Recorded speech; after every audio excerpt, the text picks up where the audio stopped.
What's going on, Lions fans? Welcome to the Pride of Detroit YouTube channel. My name is Meko, joined once again by my guy Morgan Cannon, and this is your go-to place for all things Lions related. That includes news, updates, analysis, and so much more. Morgan, it is the last mock draft Monday before the official NFL draft that takes place this Thursday. I know there's some people that are excited. There's some people that are a little distraught because it's not Thursday and people just kind of want to get to the draft. I'm kind of in the middle at this point right now. I'm excited for the draft, but also at the same time, I can afford to wait a few more days. I can actually wait until Thursday gets here. Yeah, it gives us time to do this. You know what I mean? This is, to be clear here, folks, this is the first mock draft I'm going to have done this whole pre-draft season because I'm just not a mock draft guy. You know what I mean? I just don't do them. But Meko hit me up. He's like, we should do a mock draft. And I said, you know what? You're right. Knocking this thing out before the Pistons game tonight, that helps me. I don't know about the rest of y'all if you're Pistons fans as well as Lions fans, but Pistons play in a little less than 2 hours. So I'm excited about that. But yeah, this should be fun, bro, because it's just a good exercise here a couple of days ahead of when this is actually going to take place, And like you said, it kind of get with us waiting until until this week to do it and kind of be one and done, right? We don't have to do a mock draft 2.0, 3.0, all that type of stuff. We don't have to keep track of draft boards and how people are rising and falling. Where people are at this point is where they are. No one should be moving within the next couple of days unless somebody has a random video drop during the draft. Then yeah, that person might see their stock tumble. Who was that tackle that had the gas mask on? It was the Laremy Tunsil. Yeah, it was Tunsil. Honestly, I was telling my boys this at the time. I think Chris Long might have also said this. I would have been impressed because he was just chilling with that thing on. And to me, that shows strong lungs. All right. If you know, you know. So strong durability. Commitment. Maybe good cardiovascular, very strong. So I would have taken it as a positive. I'm like, well, he's moving up our board at this point, right? Absolutely. So just so you guys know, like Morgan said, this is the one and only mock draft that we're going to be doing on the YouTube channel. There have been a couple other people that have done drafts over at Pride of Detroit. I know Al's been posting a couple on Twitter here and there that he's done. And then also Eric has been posting the mock draft roundups over at prideofdetroit.com as well, which is kind of just a compilation of the most common picks that have been made by the Lions by various websites and draft analysts and things like that. So if you're interested in any more additional mock draft information or content like that, you can always go over to Pride of Detroit and check out that stuff as well. As far as as far as for me and Morgan, one and done.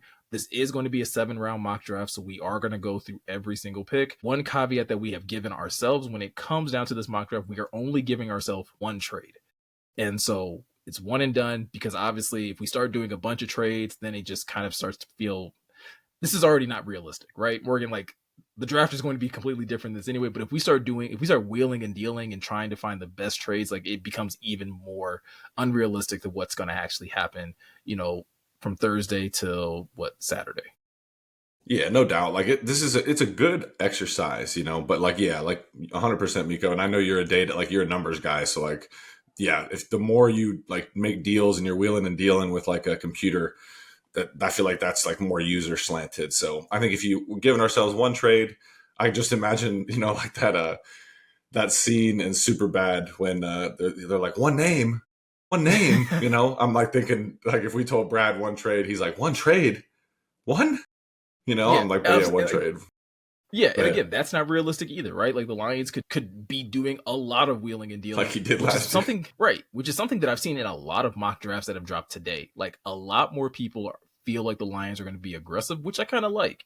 But we'll have to see how Morgan and I kind of go through it. Like I said, we're going to go through all 7 rounds. We are going to be using PFF's mock draft simulator. So if you like PFF, awesome. If you don't like PFF, sorry.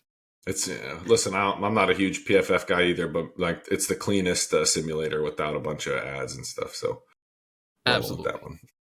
Also, if we do come into a situation where Morgan and I can't agree, if we both have one player that we feel strongly about, I'm basically just going to pull up a coin flip on Google, and then we're going to flip a coin, and whoever wins the coin toss is who the Lions end up picking. So again, we're trying to make this as stress-free as possible so that we can talk Morgan into doing this again next year when we have to do the draft. No, I think this is good, even if we did it every Monday, just because it is a good exercise. I just think that people get wrapped up in them. But this will be fun, man. I'm actually excited because I'd like to see how it shakes out, and it's going to generate some conversations that hopefully will be happening here Thursday night. So absolutely. So going to go over here, click over to my other screen where I have PFF pulled up.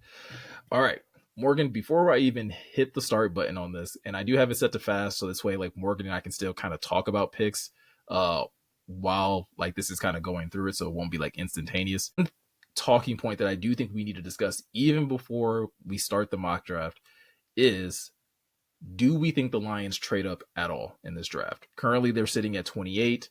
And like I said, I've seen a couple mock drafts this morning. I think Colton Ponce did one where he had the Lions trading up to like 18. PFF had a 7-round mock draft that had the Lions trading up to like 22. So yeah, so Colton had the Lions actually, yeah, trading up for Mykel Williams, had them trading the 28th pick with Seattle for pick 28, pick 102, and a 2026 third rounder to move up to number 18 to get Mykel Williams out of Georgia.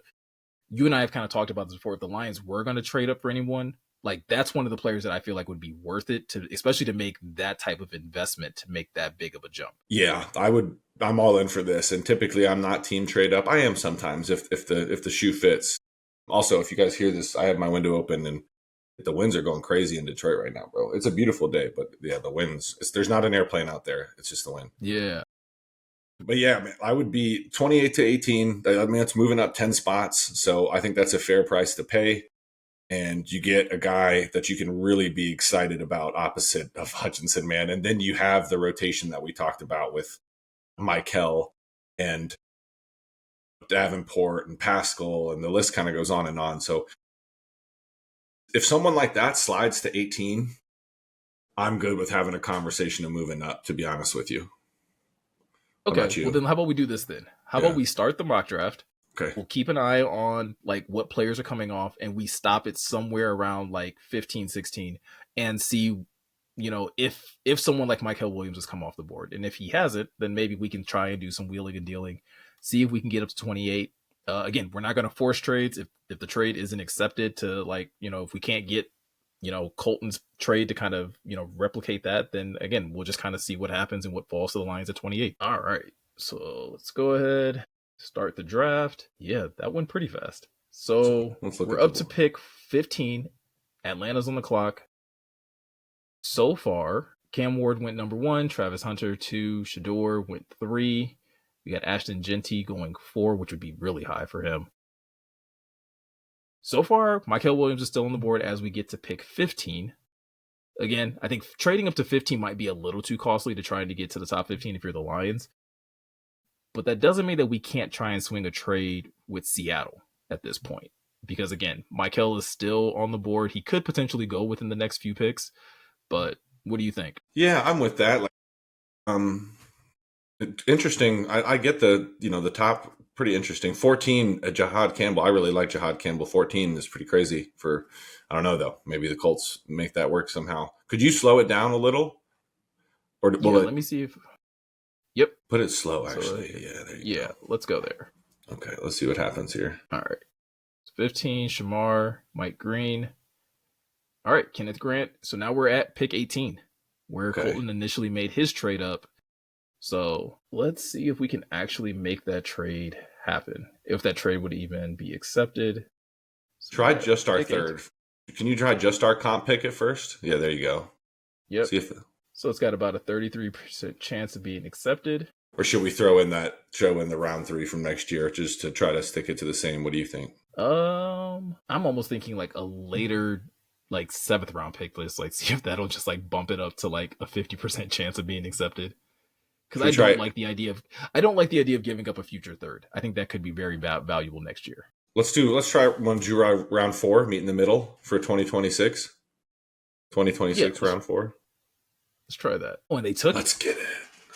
So I think we're in agreement then, right? If we're trading up this high, we're going for a guy like Mykel Williams then. I think so, bro. Right.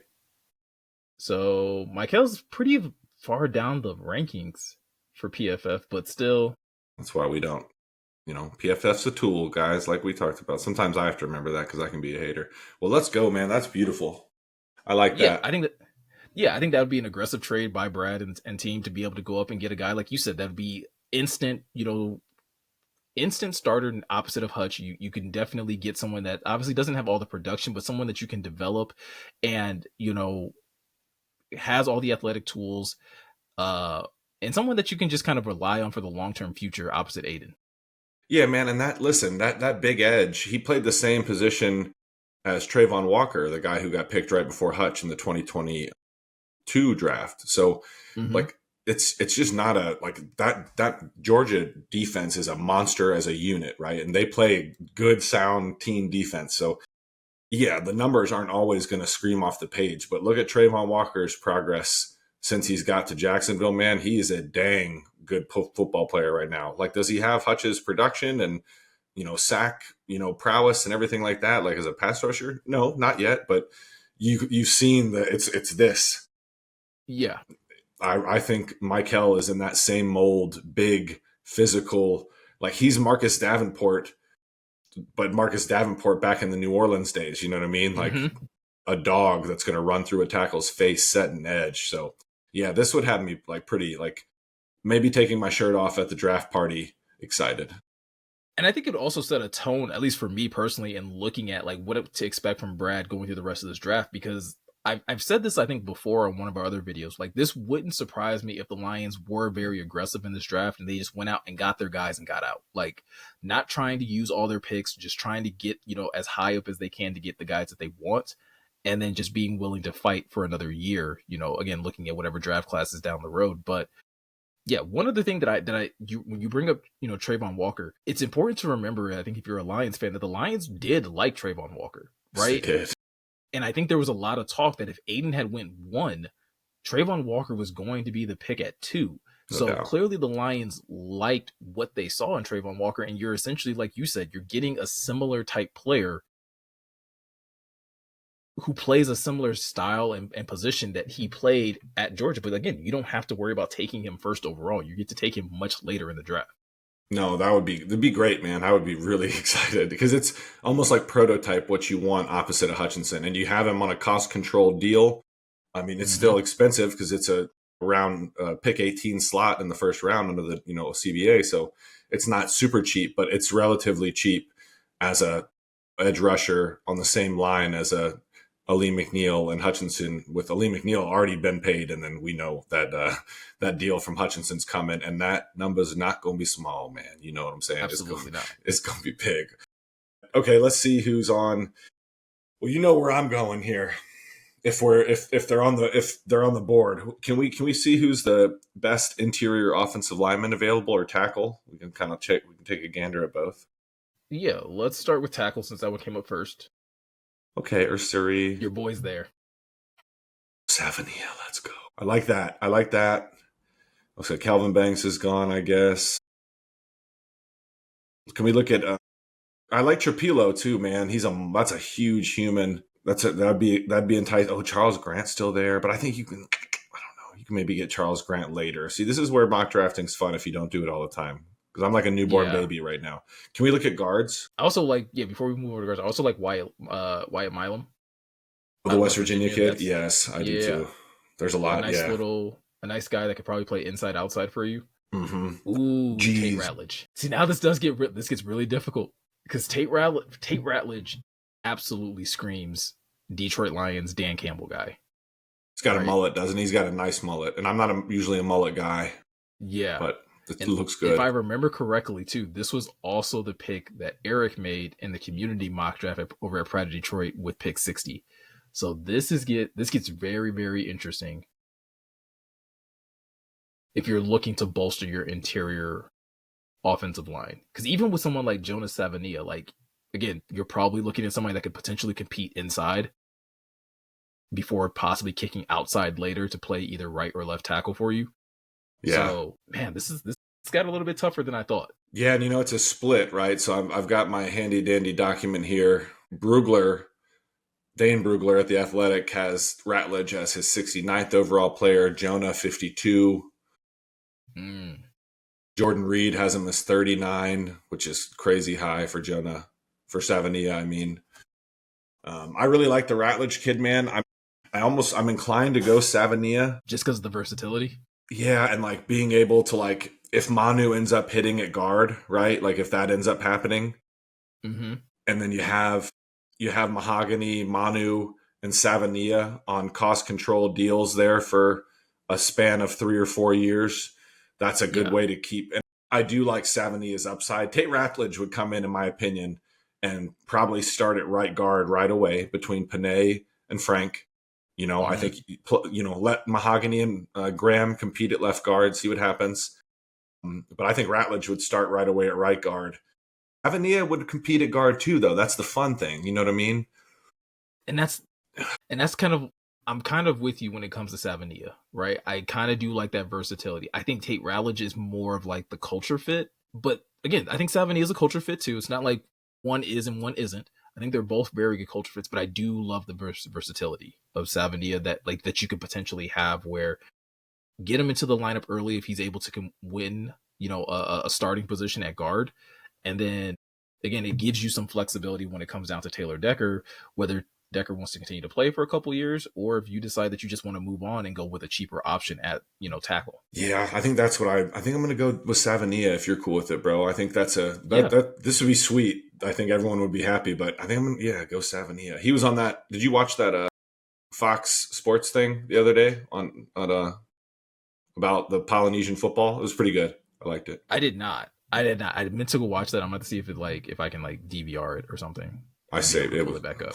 I saved it. It was pretty cool. But yeah, he was on there. They were talking about how much he looks up to Panay. I think they both had high grit scores. I do think Ratledge's was higher. Yeah, They're right there to me. They're in that same tier of prospect. So I think that'd be cool. I think that's a good problem to have. Yeah, like if the Lions got to that point and that those two players are both on the board, I would be perfectly fine with the Lions taking either of those players, and I would not be mad. Like we took Savania, but I would not be mad if they took Ratledge. I would be just as excited, and I would feel just as confident about this offensive line going into. Me too. Like and especially if they hit, then you have some Mhm. cheap. Yeah, that's what we talked about, having those cheap, not cheap. I need to say cost controlled pieces on rookie deals. Those really talented players on rookie deals, like the Lions have had here for the last 3 years now. Yeah, Balancing out those behemoth contracts that you've already doled out because you got a bunch of all pros on your roster. I need to also confirm after this if we're saying his name correctly. I'm pretty good with the Polynesian names, but I will confirm. And if someone wants to correct me in the chat, I'm here for it. absolutely. All right, so now we're down to round 4, pick 130, and this is where things can also get interesting, Morgan, because the first thing I'm noticing, there's some quality wide receivers here, and we've talked about how the Lions do need to potentially add some depth to that wide receiver group, but there's also still some edges that are available as well, and some defensive linemen that I think could also be interesting to the Lions in terms of, again, you've already drafted one, but maybe continuing to add to that group going forward. Yeah, and this is where there will be some good, conversations to be had. Because I see some receivers that I know you're going to like and I'll like as well. I did see you had Savion Jones at the top there. He doesn't, I don't know. I know it's an LSU guy and he's a big body, but Yeah, I do like Savion Jones. I like, and it's kind of for the same reasons that you kind of mentioned, big body guy, maybe somebody that can again play that, Levi Onwuzurike type of role, maybe kick inside a little bit on some certain downs and distances, but then at the same time be able to go out there and set a strong edge.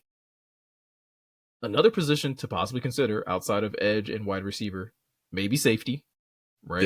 yeah. The Lions did move on from Ifeatu Melifonwu this offseason. Could they potentially be looking to add, a third safety? How much of a need is that, to this defense? So again, I get some pretty good possibilities when you start looking at what's available in round 4. Yeah, and this is where I get going, especially after the two players you got at, the first and second round.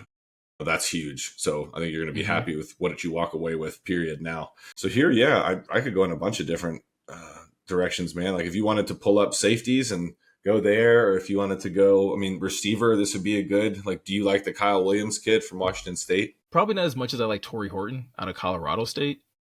Really Okay. like him, big body guy, really good athleticism, good speed. Somebody that I think could definitely come in and play that X role for you. Didn't have the best season this past year, right? Only played in 5 games, but you look at the prior 2 seasons, over 1,000 yards receiving, 8 touchdowns in those 2 prior seasons. There's a lot to like about Torrey Horton, in my opinion. Yeah, no, I like that production, to be honest with you. And he got hurt, so I assume he got hurt. Excuse me. Yeah, I'm Yeah, assuming it's so as well. But I mean, again, 185. Uh, I like I that. don't You know. want to go him? I like it because I mean he's not going to be forced to do much. You know, he'll be learn from Tim Patrick and these dudes and Amon Ra, and maybe you can play the X in 2027 or 2026. Excuse me. Yeah, I think so. I mean, and again, we were talking about this earlier in regards to like Tim Patrick. Like Tim Patrick's life is made a lot easier with the fact of him having Amon Ross St. Brown and Jamison Williams out there also playing wide receiver. So someone like Torrey Horton could also just as easily benefit from having those great receivers, playing alongside of him that could again make his life easy as a rookie, especially if he's able to get in there and get a couple snaps, whether Tim Patrick is able to go or not. Playing the X right now in the Lions for the Detroit Lions is probably like a very like you're like Yeah. that seems like a job for me. You know what I'm saying? Like everyone's like Mm-hmm. I want to do that because at best you're getting the team's like third attention on the pecking order as far as receivers goes, probably like sixth if we're counting running backs and tight ends. So yeah, it'd be an advantageous position to be in, especially if you're a producer. So now I'm happy with going with the Colorado State kid, Okay. Horton. The only other player that I think I felt strongly about is Jalen Reed, the safety out of Penn State. Yeah, I do like. And so with the Lions not having a fifth round pick, like I don't think it's likely that he sticks around. And again, like we were talking about, with the Lions potentially wanting to have a third safety, we don't know. I mean, obviously with Aaron Glenn moving on to the Jets, I don't know how big a third safety is to this defense, but that's the only other player that I would consider. But between the two, I would probably lean more so to Torrey Horton. I think there's much more of a need there, whereas having a safety like Jalen Reed feels more like a luxury. Even though it'd be cool to have like a native kid back in Detroit playing for the Lions, I think Torrey Horton would probably be the better fit and better need for this team at the moment. Yeah, just better use of assets. Like maybe we can get a safety in the remaining like couple of picks just to compete for that third safety spot. Because you're right, the cornerback room's already getting crowded. So yeah, there might not be as many three safety sets. There might be more, 2 to 3 linebacker sets this year, just because you got to lean into your strength. And in my opinion, that's a big strength for the Lions, on defense, right? The linebackers right now. Absolutely. So we're gonna go ahead and go with Torrey Horton at pick 130. I think that's another thing too when talking about the third safety, right? And I think it's going to be interesting to see one what the Lions do in the draft, but also just like how the defense plays next season.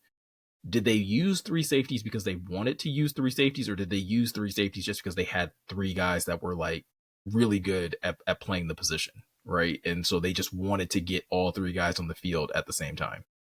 That's what I think it was more than, and we can't confirm. It's not like we're in the building, but in my opinion, and this is what good coaches do. You look at your roster and be like, all right, where are we loaded at?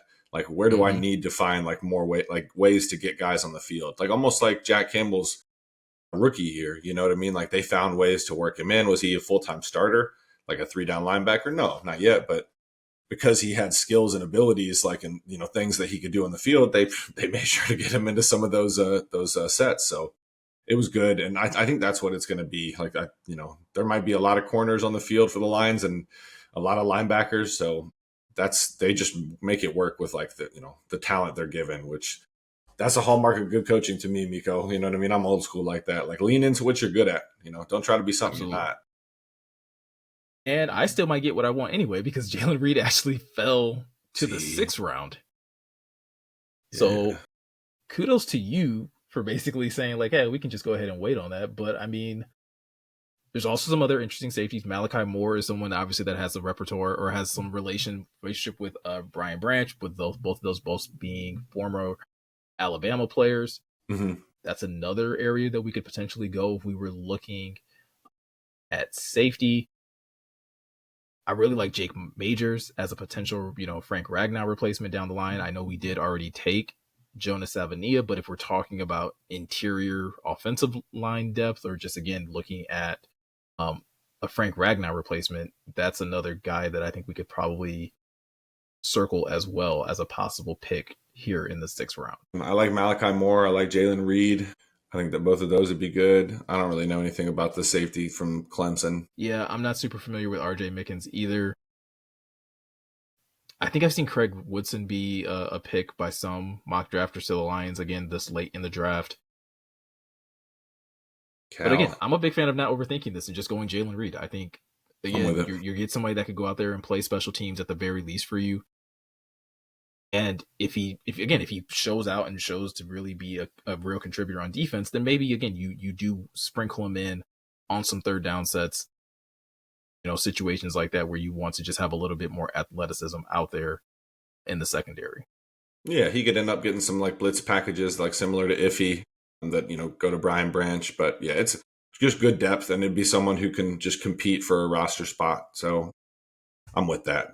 Not overthinking it, like you said. Yeah, I think Jeremy loves to say like once you start getting to like the 6th, 7th round guys, like you're pretty much looking at practice squad guys or guys that again are more so fighting for a roster spot. No one's necessarily guaranteed a spot, so there's no point to like overreact or overthink these positions once you get this deep into the draft. Not saying that you can't find gems, not saying that you can't find guys that turn out to be stars, but I think it's pretty well known across the board that these are the guys that are definitely going to be more so fighting uphill to get onto the roster than the guys that you were picking through the first 4, maybe even 5 rounds. No doubt. I think sometimes people are like, oh, well, we got Malcolm Rodriguez and other players like late in the draft, like James Houston. I'm like, yeah, but we can't expect that all the time. Well, and I'd also say, like, remember what that linebacker room looked like when Malcolm got drafted, right? Like, Yeah, it wasn't, desolate. it was Alex and then, like, everybody else. Yeah, it was. It was bad, man. That's such a strength now. It's just cool to see where we were in 2021 because it was arguably the worst in the NFL. I'm not trying to be mean, but yeah, so really whatever here. So we got 220, 244. I'm kind of looking, so for me personally, and you can let me know if you're in the same boat or not, but I'm kind of thinking interior defensive line. Yeah. Is kind of like the thing that probably stands out the most right now, and then potentially corner or running back, maybe. Sure, yeah. Either one, it could be competing for or linebacker. Yep, true. This is the beauty of it. The Lions roster is so good, man, and we're at pick 228 here, so I'm really good if you just want to pick a dart and go with it. Yeah, let's look at interior defensive lineman first, just to see if there's anyone that kind of really stands out and catches my eye. Ty Robinson is obviously like the one that I think is going to catch a lot of people's eye, just because, I know he had a pretty good combine. Definitely has like the makeup, I think, of a Detroit Lion in terms of just like grit and just like definitely has the work ethic. So yeah, I'm kind of fine with going with that pick at 228. I'm cool with that. Eric has him listed as a 3-tech, 5-tech. So if you guys don't know, like to make that simple for people, they're like, what are you talking about? 3-tech, outside shoulder the guard, 5-tech, outside shoulder the tackle. So think someone who can pay like that Aleem to Mykel Williams. Oh, it feels good to say that Mykel Williams rule. So yeah, that I'm cool with that. Be someone to stash on the practice squad if he doesn't make the 53. Yeah, maybe someone that can fill the John Kaminsky role, right? Seeing as Kaminsky kind of moved on and things like that. Again, not expected like heavy production, but someone that could potentially just, maybe develop on the practice squad for a few years. Not really seeing anything that's blowing me away when it comes down to linebacker. No, what about corner? Anything, see if someone we can hit strike gold at corner. Let's select linebacker. We got Justin Whaley out of Minnesota. Yep, this is the danger of doing 7-round mock drafts. There's not a lot of people that you're just like super familiar with. No, I'm like, should we go with Wally? And like you said, the corner room is pretty packed. True. I was just thinking of a P squad type. Let's see. 10 games, 13 games. He's a 3-year starter. Past, So we got 6 picks, 5'11", 195. Let's see, versatility. Not a ton of it. Mostly played outside. Okay. Shoot, why not? You know what I mean? Like just another dart throw. It's the last pick. Exactly. I was going to say, it's the last pick. It's a guy that's going to go onto the practice squad. Yeah, and if he does, great. And if he has to play, well, hopefully I'll cry because that means we've got a lot of injuries at corner again, and hopefully not. I was going to say that would be the disappointing part, right? That would be the depressing part, is that clearly a lot of things have gone wrong. All right, PFF's going to give us a grade. I don't really care what it is. They gave us a B+. The only pick that they really didn't like is the Savania. That's because they weren't high on him in their little ranking. But shoot, man, I'm lit about Savania. Yeah, I like this as a draft. If the Lions draft went this way, if they were this aggressive, going up getting Mykel Williams, first and foremost would be like, again, I don't know how that's only a B minus. That would be an A+ for me. Going up getting one of the better pass rushers, pairing him up with Aiden Hutchinson, and again, I think Mykel Williams' life would be that much easier playing opposite Hutch. So again, you get a really solid, offensive lineman in Savania, someone that can possibly again play inside, eventually move outside once the Lions decide to move on from Taylor Decker. Torrey Horton, I think, is a cost-effective wide receiver that you can kind of like develop. Again, not waiting too late to get one of those guys. I know the Lions have routinely kind of waited to like the 5th, 6th round to kind of find a wide receiver. You're getting one a little bit earlier in the 4th round, the same round that you got Amon-Ra St. Brown. So hopefully you can strike gold there again.